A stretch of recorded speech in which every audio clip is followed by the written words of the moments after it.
This is Common Ground. I'm Jason Downs. So good to have you here. Welcome to a place where we can all agree on the important stuff, like how important the movie business has always been to our community. I mean, we're sitting right here in the center of Newhall, where as most of you may know, William S. Hart began a studio right here and made many of the westerns that made him one of the biggest stars at the time. This was back during the silent film era. So today we have someone who knows this history, at least the recent history, very well. He has firsthand knowledge as the owner and operator of a movie ranch right here in Santa Clarita Valley. So stick around for a stimulating conversation with Mr. William Fix. Today is February 2nd. I'm so glad you've joined us here on Common Ground. Here's to a great show, a great day, and a great week for all of us. Our show is sponsored by Denny & Company, LLP Certified Public Accountants. They make your life less taxing at dennyllp.com, as well as the law offices of Lou Espin. When experience counts, count on experience at espinlaw.com. So while we're waiting for William to jump on the line with us, I just want to talk about something else that happened on this very day, February 7th, 1964. Pan Am Yankee Clipper flight number 101 from London Heathrow lands at New York's Kennedy Airport, and Beatlemania officially begins. I don't know if you guys have seen the recent documentary called Get Back, featuring the Beatles recording their album. I believe it's the album Let It Be. It's the one that they ended up performing on the roof of Apple Studios, and it was their final performance together, as it turned out. Anyhow, back in 1964, they arrived in the United States for the first time on this day, February 7th. And actually, something I learned in the past couple of years was that it was actually supposed to be November 22nd, which is another infamous day in our country. It's the day that John F. Kennedy was assassinated. So all of the whole the Beatles arriving in the United States was actually postponed until today, February 7th, to allow the nation to mourn and allow things to, I guess, just sort of settle down a little bit. But I don't know. It's an interesting point in history, obviously, and they kind of offered a bit of a respite. Oh, I think Patty's telling me we might have somebody on the line, but I guess not. It's okay. I think Will is trying to he's trying to call in still. Yeah. Okay. No problem. Yeah, it's the new phone lines. We're getting him in. Looks like he's out. But he's going to be coming in, like about another 10 minutes or so? Yeah. He's on his way to the studio, and we were going to talk to him while he drove in, but whatever. Maybe, because I've been trying to call him personally. Maybe, how about, Jason, you give him our number, and we'll get him in? Sure. Maybe it'll be a lot easier that way. And let me give you mine. But you can keep talking, Jason. Well, I was talking about the arrival of Beatlemania. Aha, the Beatles. I love the Beatles. Have you seen the documentary, Get Back? Get Back? No, I have not. Oh, my goodness. It's amazing. All right, so hold on. Let me try and get the Beatles. This message here. Yeah, but so this is the very day that they arrived in the United States. Oh, wow. February 7, 1964. Oh, how cool. For the first time ever. All right, so let me text. That's a good one. Hey Jude is happens to be my favorite song. Of all time? Of all Beatles. Of all Beatles. Okay. If it's not Hey Jude, it's Twist and Shout. Those ones ring near and dear. I love both of those songs. They're great. They're great songs. And then also Ferris Bueller, kind of, it kind of like, made it even better with Twist and Shout, because that was a good movie. And they were like all on that parade scene. It's a classic. Yeah. Wow. So wait a minute. You're old enough for even Ferris Bueller? Come on. I mean, it's a classic. It is a modern classic. A modern classic, yeah. But, I'm turning 27 this year. I know I'm still green behind the ears on a lot of things, but I do know Ferris Bueller. I do know the Beatles. But yeah, there's a lot of things I'm not very, very good at, and everybody else in the station knows music-wise I'm probably not the best when it comes to musical choices. I didn't even know who Meatloaf was, like, when he died and all, so I had no idea who the man was. That's forgivable, though. That's forgivable. Is it? Meatloaf, compared to the Beatles, yeah. Well, yeah, right. Right. Come on. I had no idea. I thought when they asked, like, who Meatloaf was, I'm like, do you mean, like, the food group? And they're like, Patty. I was like, I'm so sorry. I'm like, is that a person? Hold on. Did you say the food group? Well, food, the food, like meatloaf for dinner. I know, I'm teasing. No, I didn't say food group. I'm saying that as of right now. I said, oh, do you mean food? And they're like, no. And then everybody just gave me the look of for shame. Oh, please. No. I would give you a pass on Meatloaf. I would give you a pass. But you're right. The Beatles are, they have transcended. Look, just the sheer number of songs that we know that the Beatles, that specifically, McCartney and Lennon wrote, but even I know George Harrison obviously was a great songwriter as well, but just the sheer number of songs that we know, right, of course, that those guys wrote is staggering. Oh yeah, it's staggering. Like each one of them, like writing their own songs, is like already like their worst song is like a lot of people's like best song. Like it's not like they're just that talented, that uber talented. I recommend watching Get Back because you actually get to see them create one of the greatest albums of all time. It has Let It Be on it. Yeah. And many others that you would recognize, but you get to watch their entire process. These kids, they were like 25, 26, they were your age. Huh. And they're creating this historic album, and it's just chaos. Just chaos. In a lot of ways, it's chaos because George Harrison quits the band in the process of they make it over the course of literally 2 weeks or so. Wow. And then it culminates with them doing their final concert together on the roof of Apple Studios in the middle of London. So anyway, it's worth watching. It's quite long. It's broken up into 3 different episodes. Oh, okay. Parts, if you will. But just fascinating. Yeah. Fascinating. I know my mom would really get a kick out of that. She loves the Beatles. Yoko Ono's there the whole time. And, of course, she kind of got a bad rap and was blamed for breaking up the Beatles, blah, blah, blah. There's no hint of any animosity. Or negative emotions. No, she hardly even opens her mouth. And when she does, it's because they're like having like an impromptu jam session and Paul McCartney's playing the drums and John Lennon's on the guitar and she's going, she's making all these crazy sounds like they're just being kids.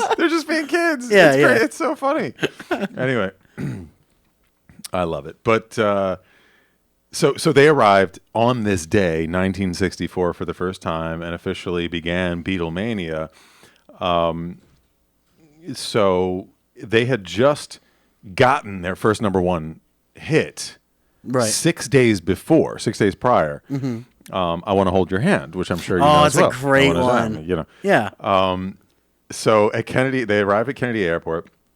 They're in their like mod suits, right? And sporting their trademark, bowl haircuts and whatnot, which was also like really a big deal. Elvis had already offended everyone with his hairdo, and now here come the Beatles with these mop tops. So anyhow, they were greeted by 3,000 screaming fans who caused a riot when the boys finally stepped off the plane onto American soil. They were just beside themselves. So 2 days later, the 4 of them, and keep in mind, all right, so Paul was 21, John Lennon was 23 at the time, okay? Yeah. They made their first appearance on the Ed Sullivan Show a couple days later. Okay, after landing. So 2 days from now, February 9th. And that was one of the most popular shows on TV at the time, obviously. And it was very difficult to hear the performance because everyone was screaming so loudly in the audience. But 73 million U.S. viewers watched on TV that night, the Ed Sullivan Show, just to see the Beatles for the first time. 73 million. That was 40% of the U.S. population at that time. That is crazy. 40% of the entire U.S. population watched that show that night. That is 9th. actually insane. Isn't that amazing? Yeah. That's amazing. That's almost more than, not more. That's almost half the whole planet. Yeah, 40%. No, of the U.S. population. Oh, I thought you said the world. I'm sorry. No, My apologies. 73 million U.S. TV viewers. That's still pretty good, though. Oh, it was incredible. Incredible. So that was 40% of the U.S. population at the time. So, of course, Ed Sullivan immediately booked them to do 2 more shows that month. This month, 1964. And then the group had their first public concert in the United States on February 11th in Washington, D.C. 20,000 people attended. Once again, you could hardly even hear the music because it was just nonstop screaming. I mean, it's so interesting to think about how impact. I mean, just how you even would get to that state with a group of 20,000 people. Do you know what I mean? Like, yeah. I mean, okay, so they're teenagers and they're excited, but still, how often do you walk into any place or even see something on TV where there's 20,000 people screaming so loud that you can't even hear the entertainment? Yeah. Anyway. Wow. So they did the same thing. They had back-to-back performances in New York City at Carnegie Hall. Same thing. They had to shut down the streets. They had to, it was mayhem. So they finally leave on February 22nd to go back home. So obviously they have left at that time a major imprint on the nation's cultural memory, basically. So this is interesting too. I'm reading something from history.com here, or the historychannel.com. Right. Anyway, it says that with American youth poised to break away from the culturally rigid landscape of the 1950s, the Beatles, with their exuberant music and good-natured rebellion, were the perfect catalyst for the shift. Their singles and albums sold millions of records, and at one point in 1964, so that same year, April of 1964, all 5 of the best-selling U.S. singles were Beatles songs. Makes sense. At the same time. Makes sense. So by the time the Beatles' first feature film, A Hard Day's Night, was released that August, Beatlemania was officially like at its peak. It was an epidemic the world over, according to history, the History Channel. So anyhow, the Beatles gave up touring to concentrate on their innovative studio recordings, such as the 1967 Sgt. Pepper's Lonely Hearts Club Band, which is one of the greatest albums ever. But 67, it's only 3-4 years later. They said that it was just too difficult to tour. Right. It was just mayhem. It was just pure chaos, and it wasn't enjoyable. So they started they're to just megastars, record. of course. Well, yeah, but people still. Anyway, I'm saying compared to even what we hear today, people wait out for tickets or are a huge fan of somebody, you still don't hear of it on this kind of scale. Yeah. I don't know that we've had that really since Michael Jackson. I know Michael Jackson had a similar sort of hysteria around him at his height. Of course, all of that has been destroyed, for the most part, unfortunately, based on what we've learned in what he did in his later years. Yes, of course. But he prior to that, he was like the closest we got to like those types of like just fan reactions and like just going on crazy. such a huge scale. On a huge scale. Yes. Yeah, on such a wide scale. So anyhow, what's amazing about the Beatles though too is that their music, unlike someone like Michael Jackson even, has really stood the test of time on a wide scale as well. Still pretty good. Still holds up. it remained relevant, and anyhow. Critics, it says the critics of all ages have acknowledged the songwriting genius of Lennon and McCartney. Amazing team. In 1970, the Beatles officially disbanded, leaving a legacy of 18 albums and 30 top 10 U.S. singles. Wow. During the next decade, all four Beatles pursued solo careers with varying success. Lennon was the most outspoken and controversial. Right. He was shot in 1980 by a deranged fan outside his New York apartment. I actually lived on 72nd Street in Manhattan. Wow. Not in 1980, but I lived on that same street where his building was, and I don't know, every time I would walk by I'd get chills and think of him. Wow. But McCartney, as many people probably know, was knighted by Queen Sir Elizabeth. Paul McCartney. Yes. That was 1997, for goodness sake. So that's that's I was already 2 years a old. long time ago. I was 2. I was born. There you go. See, just for his immense contribution to British culture and world culture. And then, unfortunately, in 2001, George Harrison succumbed to cancer. Yeah. And Ringo Starr, who's still alive, was finally knighted himself. Sir Ringo Starr. In 2018, which I didn't know. I didn't even know. That's very recent. Why does everybody always forget about Ringo? We don't forget about him. No, but it's like he just kind of go like. Well, I mean, that's the other thing too. Really interesting thing when you watch this documentary. This is footage that has never been seen before. Right. Of course. That Peter Jackson, the director of all the Lord of the Rings and King Kong and stuff, he was given access and has now made this amazing compilation based on hundreds of hours, of film of documentation during those 2.5 weeks or so. It's all from these 2.5 weeks. So it's incredible to see this because Ringo Starr, to your point, it's not that everybody forgets. Everybody loves Ringo Starr. Yes. But he was not. He was a benign sort of presence. Yeah. You know what I mean? He was lovable and quiet. Yes. You know what I mean? Whereas Paul McCartney, is a genius and kind of runs the whole thing. And John is the comedian who also is obviously extremely gifted and skilled. And so the two of them.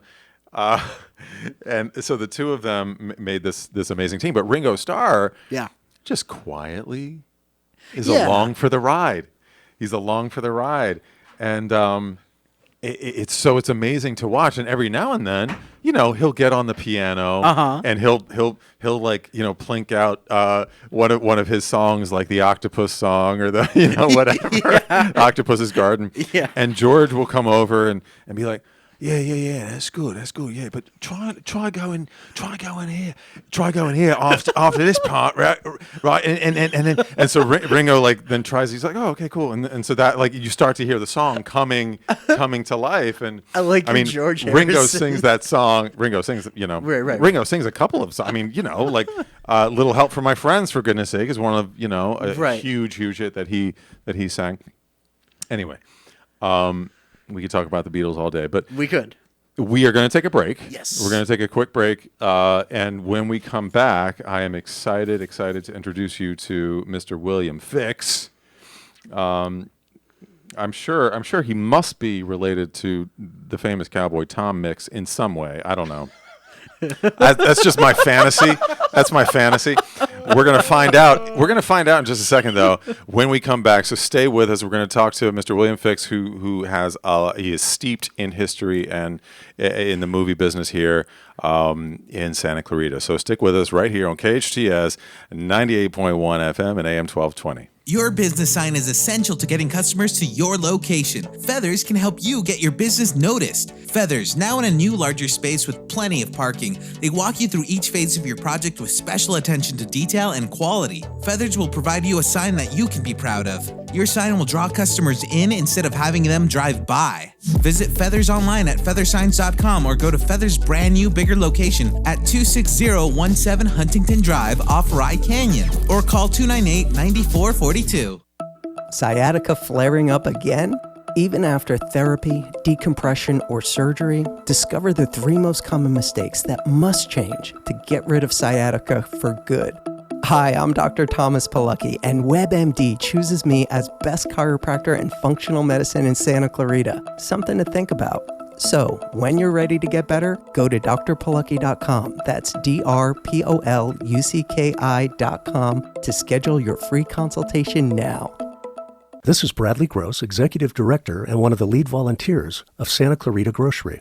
We want to thank our sponsors who made our 4th annual Toy Town on Main Street a success, which brought Christmas to over 400 families in the Santa Clarita Valley. A big thank you to KHTS for the holiday tunes, Max Pool Supply for your parking lot, Louie and the Lions Club of Castaic for your Christmas float, Santa Clarita Coalition that allows us to bring humanitarian relief to Santa Clarita Valley, and to our sponsoring partners, Patty Narana Farmers Insurance, Tri-Scenic Production Services, Bulldog Liquidators, Hydrex Pest Control, RNS Automotive, Rosie Alcarez Loan Depot, Studio Work Rentals, Forza Construction, Target, Albertsons, California Highway Patrol, Chiquita Canyon Landfill, American Legion Squadron 507, We Calls Carpet and Flooring, Debbie Briscoe Century 21, DW Cookie Company, Madison Platter, Robert Small, Focus Physical Therapy, Dr. George Sharnock, Dr. Tom and Tony Pilecki, Bethlehem Lutheran Church, First Presbyterian Church Newhall, Haven House Church, and Real Life Charities. We're stronger together. Your hometown station, KHTS.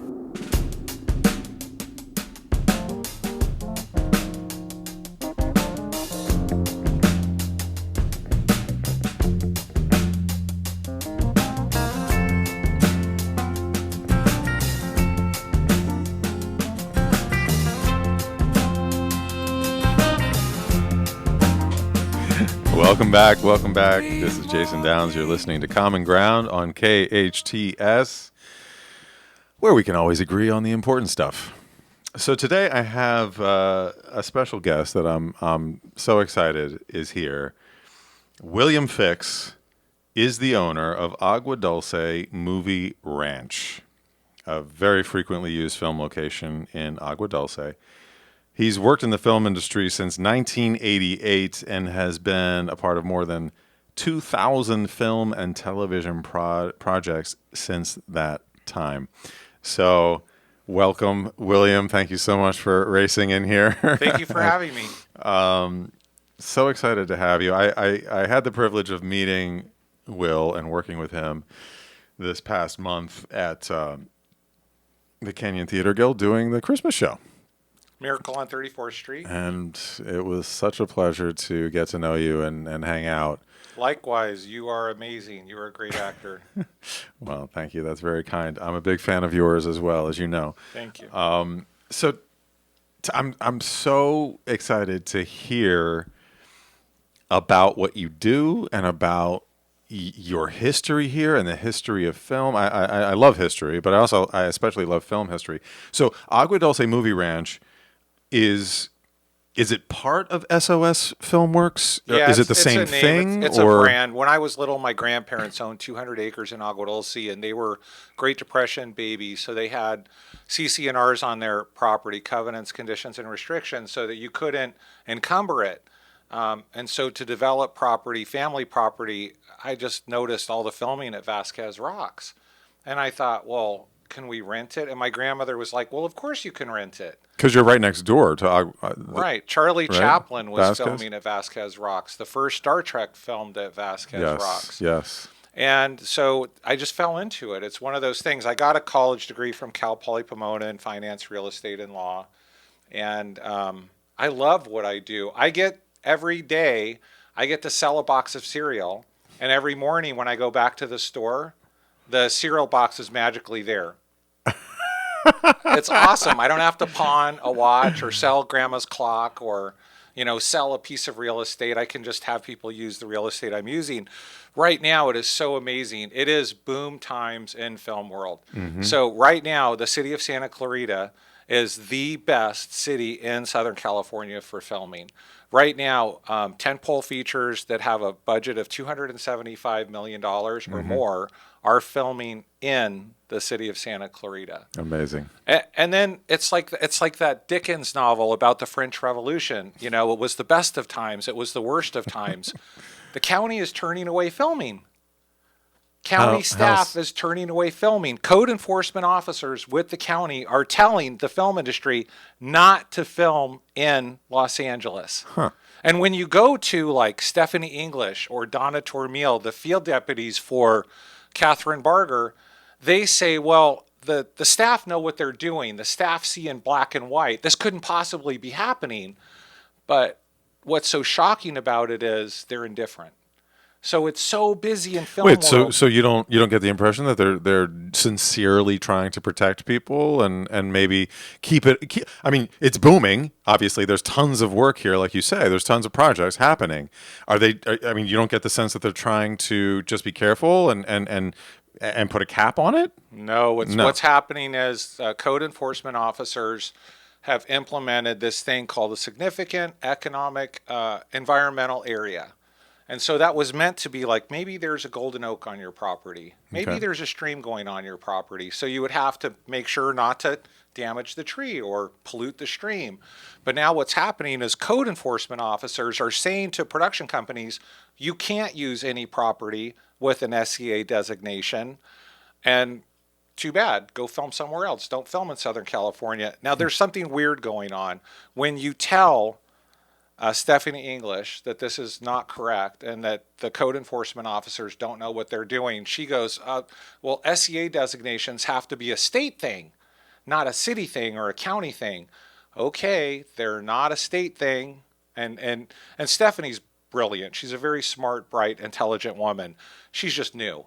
So she's relying on staff that right now are not doing their job correctly and stopping filming. It's the craziest thing.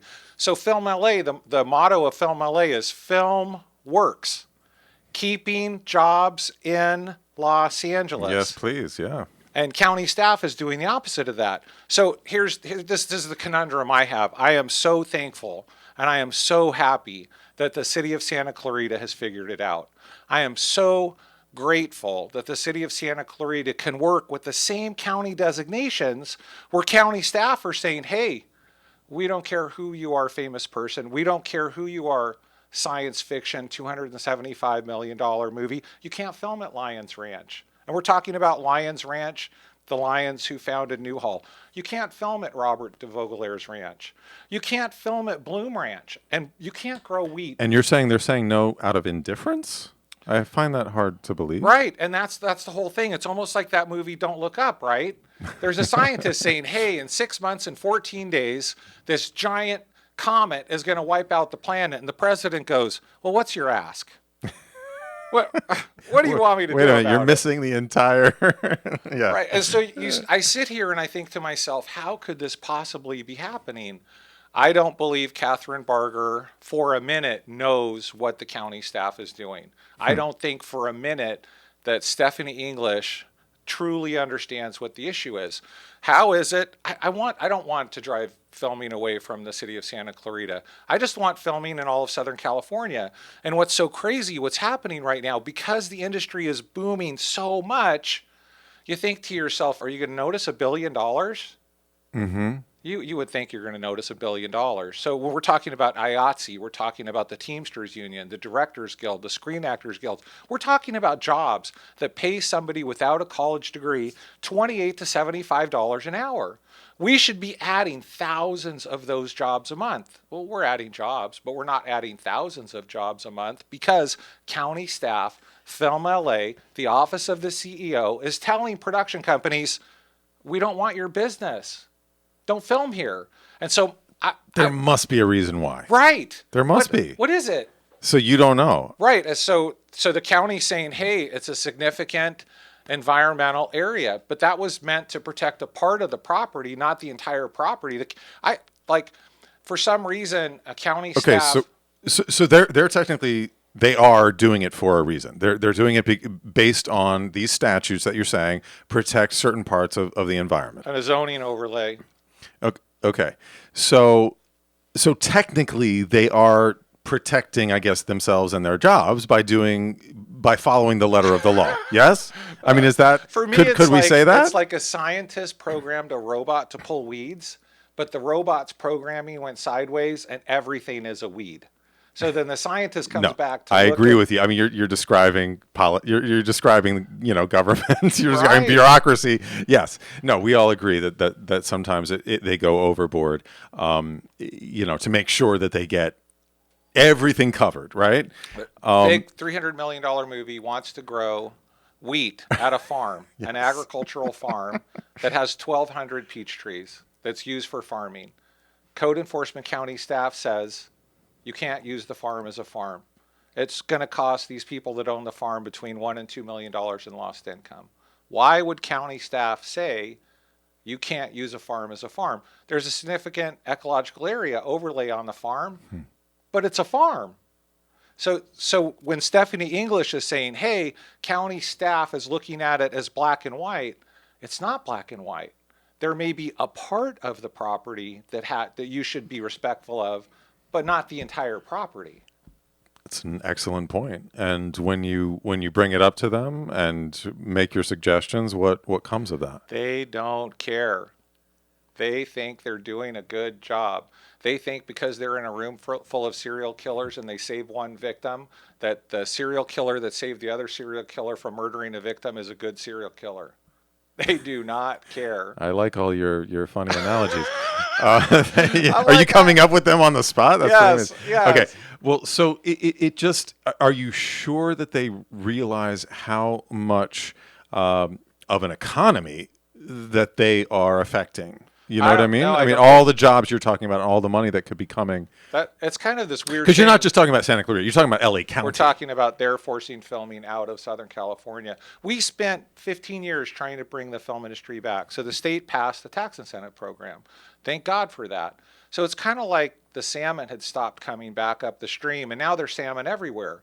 But because there's salmon everywhere, county staff is doing such a poor job, there's still so much salmon.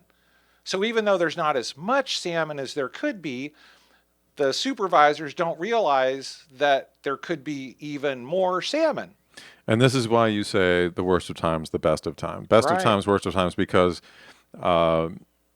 you acknowledge that business is booming. Oh, I mean, could you stand to have more business? I would love to have more business. So 5 years ago, Golden Oak Ranch, owned by Disney Company. The county is just giving them all kinds of heartache. Rules, regulations, bureaucracy, red tape.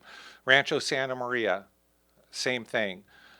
Rancho Deluxe, owned by the Arkland family. They were the people that sold Blue Barrel Disposal, Santa Clarita Disposal to Waste Management, made hundreds of millions of dollars. County said you can't use your property for filming. Sable Ranch, the home of Wipeout, big, huge reality shows. You can't use it. So what did they have to do? They had to go to the city of Santa Clarita and be annexed into the city of Santa Clarita to overcome the obstacles by the county. So what I need for the city of Santa Clarita to do is to annex Agua Dulce. And we're ready. And I've talked to the Agua Dulce Town Council. Whatever we have to do, whatever petitions we have to sign, whatever people we have to get together, we are ready to be a part of the city of Santa Clarita, because we know, doing business with the county of Los Angeles, that we can't do business with the county of Los Angeles. Wow.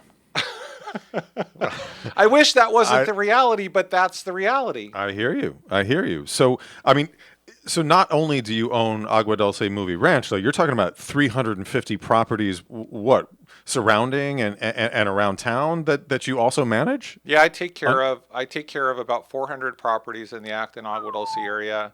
Right now, the pull is Acton really should be part of Palmdale.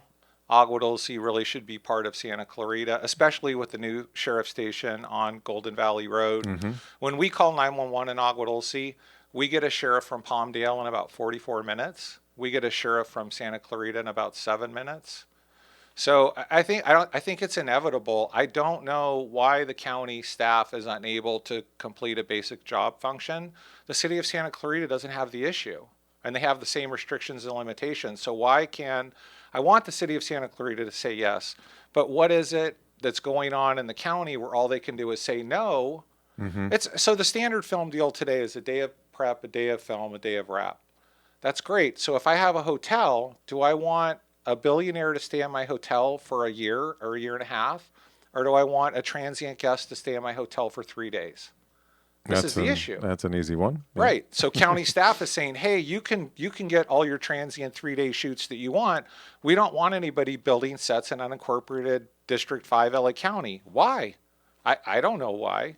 Have you ever considered becoming a politician here in Santa Clarita? Yes, I'm going to run for the Agua Dulce Town Council. I'm going to do that in like a year's time, but that's like a advisory, non-police authority, Okay. non-administrative figurehead type thing. But I have to do that, and we just want common sense to prevail. Sure. We just want to be able to talk to people to get business done. We just want to keep jobs here. I don't understand why. I mean, you're speaking our language, you know? I mean, you're talking about jobs, you're talking about income, you're talking about, you know, a boost to the economy here in our home, right? Right. You know, for all those people who aren't crazy about tons of development, you know what I mean? And tons of people moving here, this is a way to bring lots of business. Like you were saying, you're selling a cereal box at the beginning of the day and coming home and to the same cereal box. I love that. We're just renting a space, right? I mean, Right. we're inviting people here for a resource. We have space to shoot these large and small productions. So why not? It seems like you're speaking the language that anyone would understand and say yes to. Right. And so like when you talk about numbers, Economic Industry Development Corporation says for every dollar that's spent on location, $10 to $20 is spent in the surrounding community. So when you're talking about $275 million being spent in the community, you're talking between 1.2 and $2 billion being spent in the community. The city of Santa Clarita is going to see growth in filming this year by a magnitude. The growth in the county of Los Angeles is going to decrease by a magnitude because county staff code enforcement are issuing film permits. Why? Why are they doing that? I have even darker secrets than that I'm not going to share on the radio today. But why are code enforcement officers in charge of a film permit? If you had to go buy Girl Scout cookies from the local SWAT team, how many Girl Scout cookies would you buy? And I'm absolutely pro law enforcement. I'm not saying it's bad to do business with a law enforcement officer. I'm just saying, is that the appropriate venue to buy cookies? Why is code enforcement deciding whether or not a film permit is being issued? Why?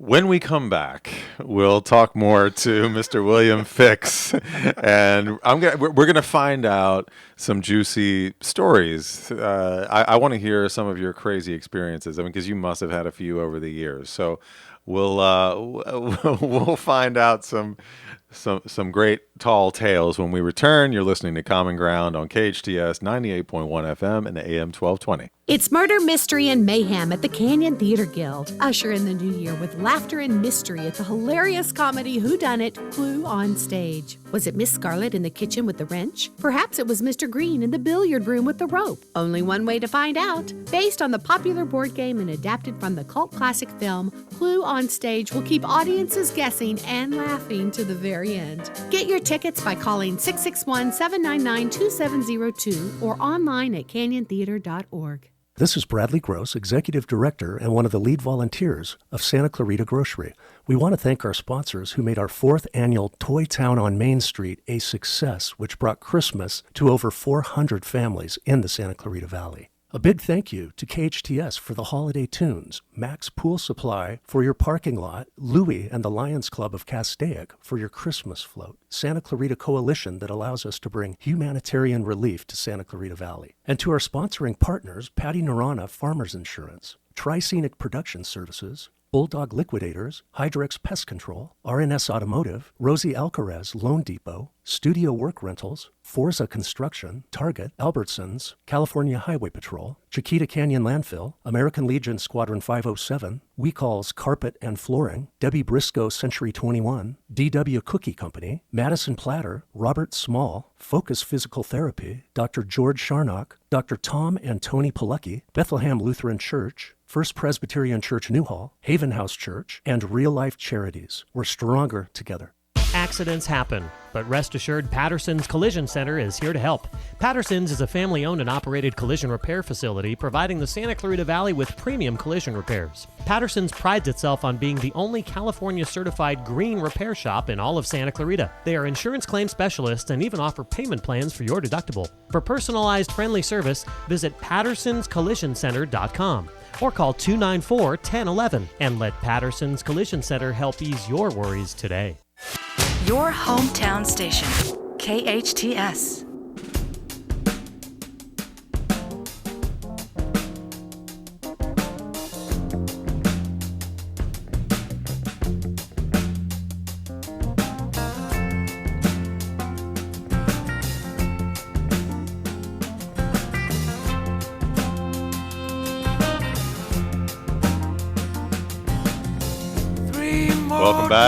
Welcome back. This is Common Ground. I'm Jason Downs. So glad you've joined us here with Mr. William Fix. He is the owner of Agua Dulce Movie Ranch, a location that's been used. He's been in the industry since 1988 and been part of more than 2,000 film and television projects. So I can't wait to hear more stories from Mr. Fix. So serious. Very I'm so passionate about what you. It's passion, my friend. It's passion, and I love it. Very passionate about what he does. I mean, you seem like a guy who loves what you do, right? I mean, you're passionate about what you do. Right. I just want people to be able to make money. And, you know, it's one of those things. Do we need more government? Do we need more restrictions? Do we need more limits? Do we need more county bureaucracy saying, no, you can't do this and no, you can't do that? Do we need more incompetent people that don't know how to perform a basic job function? I don't think so, but that's just me. Who am I to tell the government how to work? All right. So tell us, I mean, 2,000 different film and TV productions. My goodness. What do any stand out as more memorable than the next? I mean, I'm so blessed. So I've been able to see Steven Spielberg work on War of the Worlds, an amazing, giant, huge production. I was able to see Hidalgo film all year at a property. Just this last year, I'm so lucky. Today, right now, I average one unique show a day somewhere in unincorporated LA County every day. I do have some property in the city of Santa Clarita. I'm so blessed to work with Jordan Peele. Since March of last year, today, absolutely today, right now, he's doing a helicopter shot at SOS Filmworks, which is a location in Agua Dulce, and he's doing a helicopter shot at Firestone Ranch. Nice. And I have seen a lot of famous directors work. Clint Eastwood, I got to work with him on Letters from Iwo Jima. Wow. And then I got to work with him on the 210 to Paris, I think it was. Yuma. No, it wasn't the Yuma thing. It was the thing where there was a veteran on leave in Paris on a train with two buddies, and then a terrorist came in to shoot everybody, and they stormed the terrorist and took the rifle from him. The 710 to Paris, I'm not remembering that well. It becomes a blur I'm sure it does. Out of all of the well-known, famous directors that I've worked with, nobody is as nice as Jordan Peele. So Martin Scorsese, genius, brilliant man, very close to the vest. He has his own little video village in Video Village where only he can go look at playback. That's fine. That's wonderful. Michael Bay is a screamer, so that's true. I'm not saying anything that we don't know in the world. Clint Eastwood is super nice. You cannot yell at people on Clint Eastwood's set. An assistant director will come up to you and say, hey, you're having a bad day. It's okay. You go take a break. Go home, get some love, come back tomorrow, and if you do it again, it's okay. We're just going to replace you. Very mellow set. Nice. So I've met all of these wonderful, amazing, talented people. James Cameron, Ghost of the Abyss. He was shooting the flares from the Titanic to get a visual effect shot in the middle of the desert instead of doing it somewhere in LA where the light pollution was. So Jordan Peele has a movie coming out that'll be called Nope, N-O-P-E, Nope. The working title of the movie was Salt Snake, and they built what they called Hayward Ranch at Firestone Ranch, and then they built another set at SOS Filmworks. I'm not allowed to talk about the plot of the story, But Jordan Peele, whether you were background or a location person or a trash vendor, it didn't matter who you were, he would just talk to you. Or a lot of other famous directors, Clint Eastwood's like that too. He'll just talk to you. But there's a lot of other famous directors where there's like layers of the onion. Mm-hmm. You have to talk to the security guy to get to the assistant of the assistant, to get to the assistant, to get to the guy. Right. And every time people think I'm not important, I'm not famous, every time people tell me so-and-so is famous, I go, no, that person's not famous. And they go, what do you mean? That person's totally famous. And I'm like, no, that person has an assistant. You're not famous because you have an assistant. You're famous when your assistant has an assistant and that assistant has security. Then you're famous. So just having somebody, one layer of the onion doesn't get you the gold ring. Okay. I've been that assistant in the past, so I know what you're talking about. I'm pretty sure Kim Kardashian has more than one layer of assistant. I'm pretty sure you're not going to get to her assistant and get to her. I'd bet on it. All right. Well, I mean, wow. Okay. I mean, those are some big... Do you love movies? I mean, do you love movies? I love movies. I absolutely love them. And I want more and more and more movies. We did all these tax incentives to bring... We are the golden age of television right now. Yes, indeed. We have more television shows streaming now than we have ever had in the last 100 years. Quality shows, too. Right. Shocking number. So of the last 100 movies that have grossed $1 billion in box office worldwide, how many were made in unincorporated LA County? The answer is going to shock you, and I'm pulling my reference from Variety. All of them? Two. Only two. Two. They're not. We don't do big movies here anymore because we have all these issues with Film LA saying no, no, no. Film LA, it really doesn't exist. Regional planning controls the film permit process. That's the issue. So, but now television is doing what the film company used to do 27 years ago. When I started, big budget movies, The Scorpion King, Hidalgo, Behind Enemy Lines, Godzilla with Matthew Broderick. We're talking about they would build sets and they would want to build a set and be on a property for like 8 months, 10 months, 14 months, 16 months. You make massive amounts of money.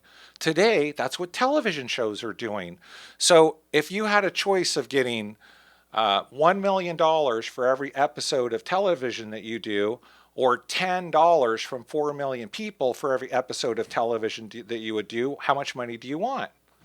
I get $40 million for the same 1 hour episode from streaming. So all these streaming companies are building compounds, cities, towns, and they want to leave them there for 8 months, 14 months a year. That hasn't happened in LA County in 27 years. So I don't hate code enforcement, even though I do hate code enforcement. I really don't, but I do. I just want us all to be able to build towns and compounds. I want us all be able to catch as many salmon as our nets will catch. Not like, wow, I caught 3 salmon today. Isn't that awesome? But we're still catching a lot of salmon. We're catching, if you're in the city of Santa Clarita, you're golden. We're still catching a lot of salmon. In the city of Santa Clarita, yes. And, there is something to be said, Will, for spreading the wealth a little bit. Don't you think? Right. That's the old expression. Because that means they go to other towns, they go to other states, they go to other cities. I don't want them going out of the country. I don't want them going to other states. Why can't, pigs get fat and hogs get slaughtered? But I'm a good pig. So why can't I just get, why can't I just get a little bit fatter without being slaughtered? Why can't I have the government help me a little bit instead of being the obstacle and the hindrance? Well, I don't see you that way. Thank you. And dude, I'm so glad you came and spoke your heart today. I learned a lot. I want to have you back so we can talk more at some point. But we will need to sign off for today, right? Do we have any time left? We were talking about... We have like another minute or so, Jason. Well, that's not... Do we cheer or something? Do you have a chant or a cheer? 1, 2, 3, go. KHTS. Hey, I love that. Always welcome. Our sponsors are Denny & Company, LLP certified public accountants. They make your life less taxing. Reach out to Matt Denny for all your accounting needs at DennyLLP.com or by calling 661-286-8860. Denny and Company, they make your life less taxing. And the law offices of Lou Espin. When experience counts, count on experience at espinlaw.com. 35 years serving the Santa Clarita Valley and beyond. Lou specializes in bankruptcy, business law, and commercial protection. Schedule a consultation with Lou today at espinlaw.com or by calling 661-254-5050. As always, I'd like to thank, of course, our engineer, Patty Oshwika, and the rest of the amazing staff here at KHTS, Jerry and Carl, our owners, and of course, William Fix, our special guest today. A pleasure to have you here on Common Ground, where we can always agree on the important stuff. I'm Jason Downs. You're listening to KHTS. Until next time, stay safe, stay informed, and stay optimistic.